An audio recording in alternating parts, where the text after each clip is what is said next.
Hi guys, welcome back. Here we are with season 36, wars 7 through 9, and this will be my last compilation of videos for this season. We're actually going to be trying to win the last 3, so I will be posting those ones individually like normal. And first up in War 7, I was back up in both sections, but I did have a couple of shared fights. So first one is Nick Fury on Mixmaster, and as you could see at the beginning, I dropped my block and took a couple hits, so my health is kind of down. And basically, my strategy for this fight is to alternate between medium lights and heavies, being careful not to throw 2 heavies in a row because that could obviously set Mixmaster off. And yeah, that's pretty much it. It's a really straightforward Omega fight. You just have to keep track of what you're doing, make sure you're good with Mixmaster. I mean, that's really the main thing to worry about. You also want to be mindful of the aggression prowess stacks building up, and trying to avoid letting him throw his special one. There's power focus 1 on this node, so it takes a lot more to get him to 2 bars. But once I do, I know I'm safe, and I'm just going to back off and let him die to spore damage. Okay, next up, I have a Killmonger on node 46. This isn't really a great placement for him. He has no means to get an armor, so the new sloped armor node really doesn't matter too much. What it would do if it was active is it would give every incoming attack, I think it's a 30% chance per armor to glance. So, you know, defenders that gain a lot of armor ups are going to be a lot more annoying here. But this node no longer has buffet. Instead, it has never back down, which means if I dash back twice in a row, he is going to regen as opposed to buffet. Obviously, just 1 deck. So, yeah, pretty easy. And my final fight of this war will be this Mangog on Aspect of Evolution, which I will be taking with Omega. And it's actually been a really long time since I've tried this fight. I took it once a very long time ago. I also think I tried it once in off season. But basically what you want to do here is you want to not hit him much, get your spores locked in, and then in a normal season fight, I would have an invuln on with the intention of eating a special 3. And as you can see, this guy has 5 out of 5 MD. He just jumped up really quick to that 3rd bar of power, and I somehow survived. I have no idea how. Again, I did not have an invuln on or a greater special 3 or even just a regular special 3 boost on. I just got super lucky. So now I just absolutely don't want him to throw that special 2. Otherwise, I will absolutely die. And somehow I made it out alive. So that was cool. And then moving on to War 8, I'm on Path 2 in Section 1, Strike Counter Fury. I take this path most of the time. And first up, I have a Korg. And, I mean, Korg is on Strike Counter Fury a lot. I get why, but he's so easy with Omega. I mean, you really just don't have to worry about much. I just want to get my spores up so he can't shrug my parries. And after that, I just want to be careful about not triggering decks so that his crowd excitement doesn't go up too much. And yeah, other than that, I mean, you can see I don't even necessarily pay any mind to strike counter anyway. So he went down pretty easy. And then I will be moving on to an iHulk. So iHulk is a conduit defender. As I've explained in previous videos, and as you guys are probably already aware, knocking conduit defenders down will basically make them regen 80% of all damage taken for a period of time. And Spider Ham is a sick and tired attacker, which means that when I have 3 or more debuffs on the opponent, he will be passively heal blocked. So that is what I'm doing here. I'm just trying to keep my poppers on him, so medium, light, mediums mostly, and I pretty much will just be doing that. And since this is strike counter, I am throwing my special ones to reset.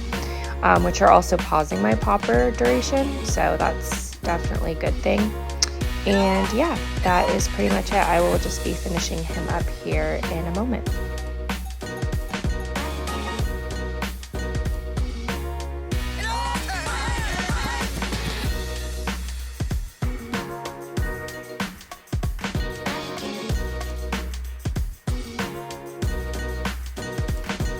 Okay, so moving on to section 2, I am on path 2 again. And this is really not a great fight for Omega to be taking because I can't really parry MODOK. I'm getting disorients on me, and I am eventually going to have my parry start failing. I ate heavy there for no reason at all. But yeah, essentially what I'm trying to do here is I'm trying to get him in a place where I can parry heavy so that I can at least start doing some damage. I, missed that special 1 dex. I was too close when he threw it. And my spores are not where I would want them to be. And right now I'm trying too hard to intercept. Because of course, if you intercept MODOK, you can't auto block those attacks. So I went ahead and revived and went back in. As you can see, I just 40% revived. That's all we've been doing for most of the season.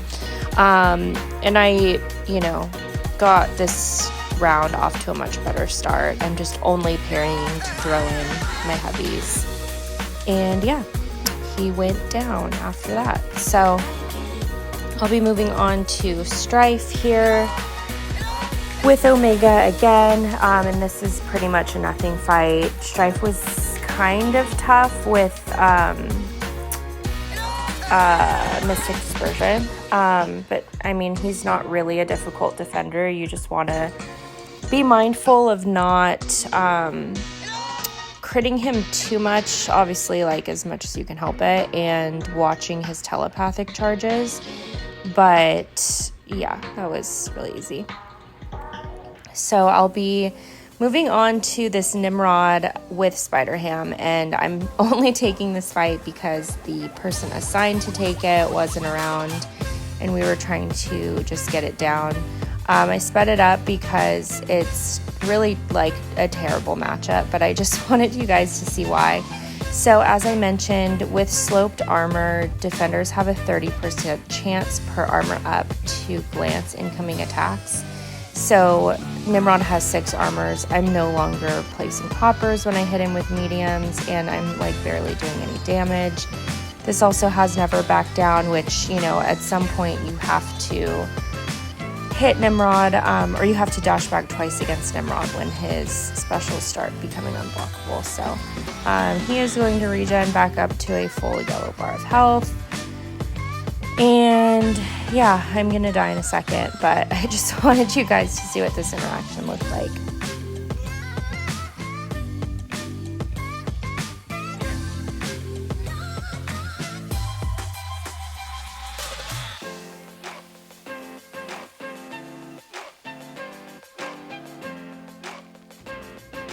Okay, so moving on to War 9, I will be starting off on Path 1. I have a Kingpin here that I will be taking with Omega, and I think I took this fight 1 or like maybe even 2 times in my last video.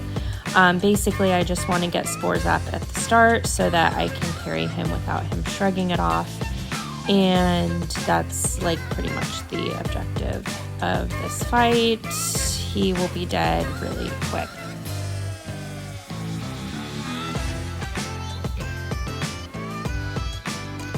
Okay, and this next fight is also terrible. This is Mordo on Mixmaster, and I'll point out to you guys where I went wrong. So I shouldn't have started the fight with medium, light, medium, because I got, of course, passive AI. Immediately got evaded at the start, and then I got evaded again right there.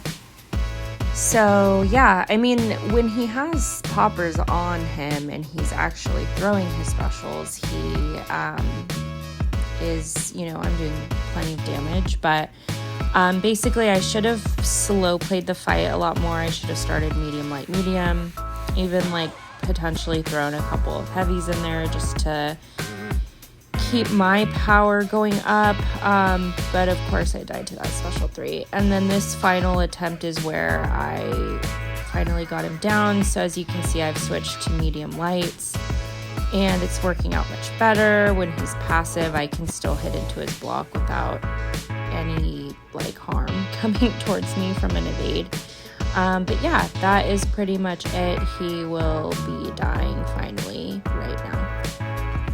And then I'll be moving on to a Moleman on 24, EMP modification, Burden of My Aspect of Evolution. It's Omega versus Moleman, so this is also a nothing fight.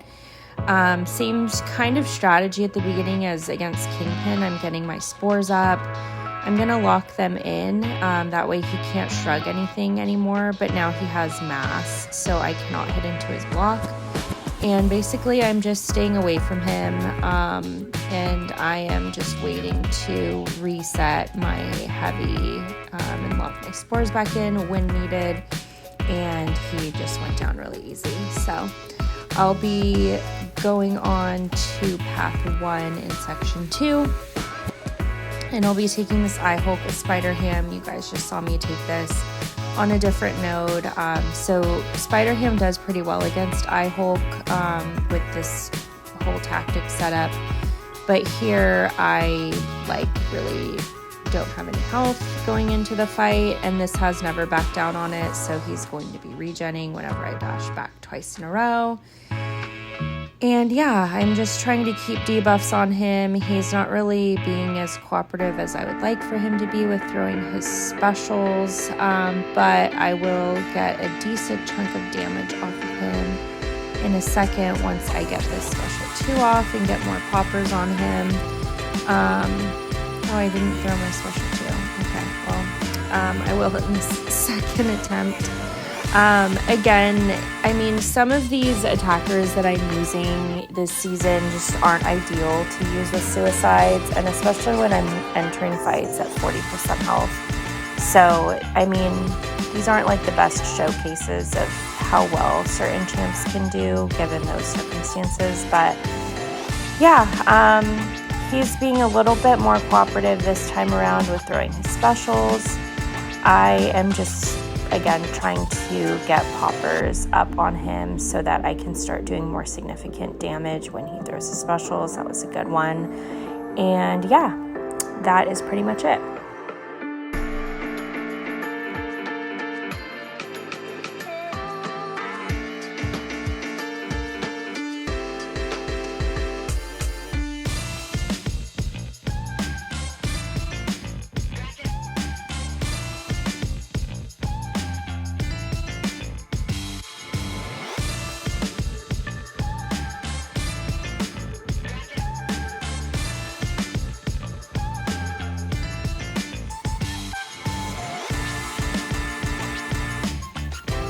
Okay, and at this point, I'm just going to finish him off with Omega. I didn't even need to hit him. He just fell right over. And I was initially planning on taking this Mojo with Spider Ham because Spider Ham does have degen resistance, which is really nice. But the way I'm playing Spider Ham this war and the way that he is currently dead, and I don't know that 40% really does him justice, I just went in with Omega. Basically, I'm just staying close, letting sports do the work. I mean, basically just playing Omega. So, yeah, that's pretty much it. This fight will be over really quick, too.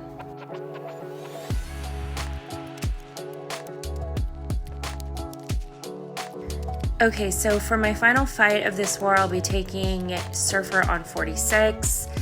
And this node no longer has chitinous thorns on it. I was initially going to go in with Spider Ham, but for the same reasons I mentioned before the Mojo fight, I decided to go with Omega and try him out. I like to test him against the conduit defenders here and there when I can. And basically, I just don't want to knock him down here. I just want to stay super close because basically the way conduit works makes all of Omega's degen damage from, throwing a heavy pretty much negligible. So here I just want to stay super close. And like I mentioned before, Omega can do pretty well against some conduit fights. But when I have the option to use a better counter, I will. Just because you're also sort of reliant on how the AI is behaving. If you lose all your spores, you're kind of screwed. So yeah, still kind of cool. I always love seeing Omega crush fights that he is not the best for. So yeah, that will be it. I will be getting you guys some regular length war videos soon as we finish out the season, kind of taking it more normally for the last 3. So I am looking forward to that, and I will see you guys then. Bye.